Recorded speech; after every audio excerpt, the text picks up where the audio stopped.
Good evening, I'm Bo Williams and welcome to the 7. Let's get a look at the big 7 stories happening right now. Topping the list for us, FEMA has approved more than $50 million for 39 recovery projects across Tennessee following Helene and other recent disasters. Now, in Cocke County, more than $1 million will reimburse road and bridge repairs along with damage to public buildings caused by Helene. Cocke County leaders say FEMA has now approved 17 of the county's 28 disaster recovery projects following Helene. County Mayor Rob Mathis says the projects are in different stages of completion and reimbursement, with some funding just now starting to reach the county. Up until this point, the county has been covering costs out of pocket for repairs and recovery efforts. The mayor calls the arrival of FEMA dollars a major relief now as that recovery work continues. Yeah, $5 million in debt to help finance a lot of the work that had to be done that we just couldn't afford to do up front. So as these funds come back in, that helps us to pay that debt off, to get that off the books. And then also it creates a lot of room for us and relieves a lot of pressure. It's a wide range of things that were damaged, and we're very grateful to start seeing some real progress towards getting that resolved. You know, one of the county's biggest projects is the Cocke County Jail. After FEMA denied the claim, the county filed an appeal last October. That appeal was successful, and FEMA is now taking a fresh look at the project. Another big story we followed for several hours, I-75 in Loudon County back open after a semi-truck hit a pedestrian. You're looking at the view from the TDOT SmartWay camera network behind me. Traffic is flowing there just south of the 40-75 split. I want to give you a look at the scene, though. Earlier today, the crash happened on the northbound side of 75 near mile marker 82.5, forcing about a 2-hour shutdown and creating some pretty lengthy traffic delays. Now, officials say the person who was hit was rushed to the hospital with life-threatening injuries. The interstate has since reopened, as we showed you, and of course, we're going to continue to bring you updates on air and online as we find out more.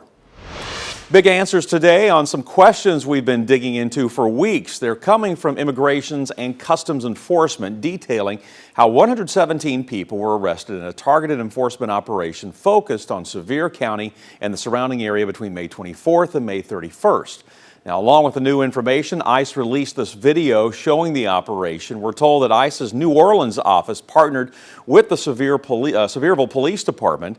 2 weeks ago, the Sevier County Sheriff's Office confirmed it is housing people detained by ICE. In a statement, ICE points out that among those arrested were people convicted of theft, domestic assault, attempted sexual battery, repeat DUIs, and some could face charges for trying to get back into the U.S. after being sent across the border.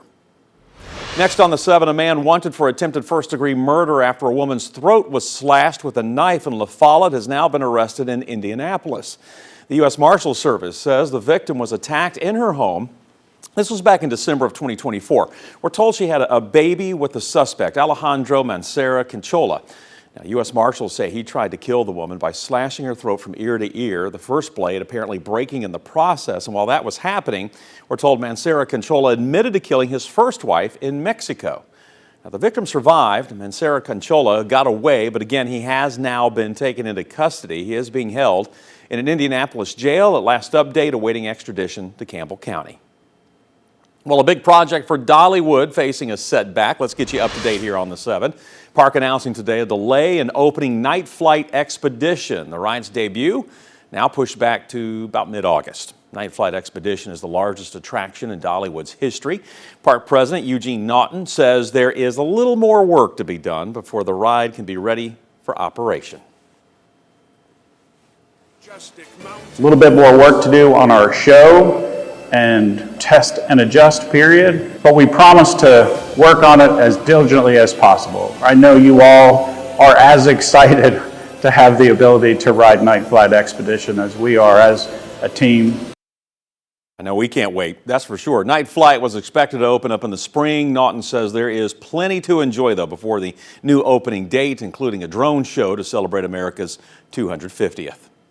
A free telehealth clinic brought health care services to CareCuts in North Knoxville today, but organizers say the clinic is just one of many sources available through the nonprofit, which works to connect people with services they may otherwise struggle to access.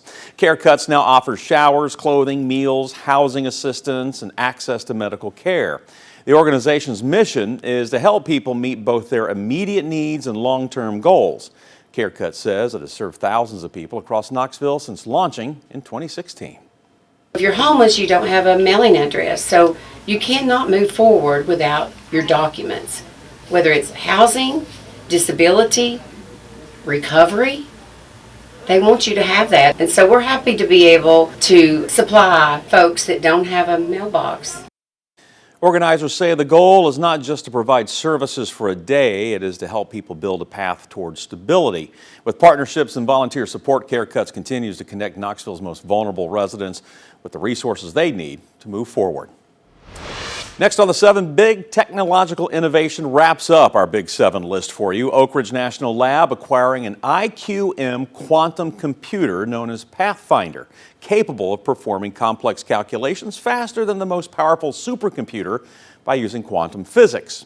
Now, this technology is still in the development phase, but it can already perform certain tasks far more efficiently than traditional supercomputers, or as computer scientists call them, classical computers. Quantum computers can solve a number of problems at once rather than doing just each equation one at a time. And as you can imagine, that can save researchers a lot of time in the process. It's opened us doors into scientific worlds which currently are closed. And we know that some of those problems, they're so complex from a mathematical point of view that even with the most advanced supercomputers, we probably are not going to open these doors. So the quantum computers are the only kind of key for us to open the door and look what's behind there. What is the scientific landscape? What are the discoveries that we're going to make together? The new quantum computer is expected to make a major impact on the financial sector, energy sector, artificial intelligence industry, and America's national security.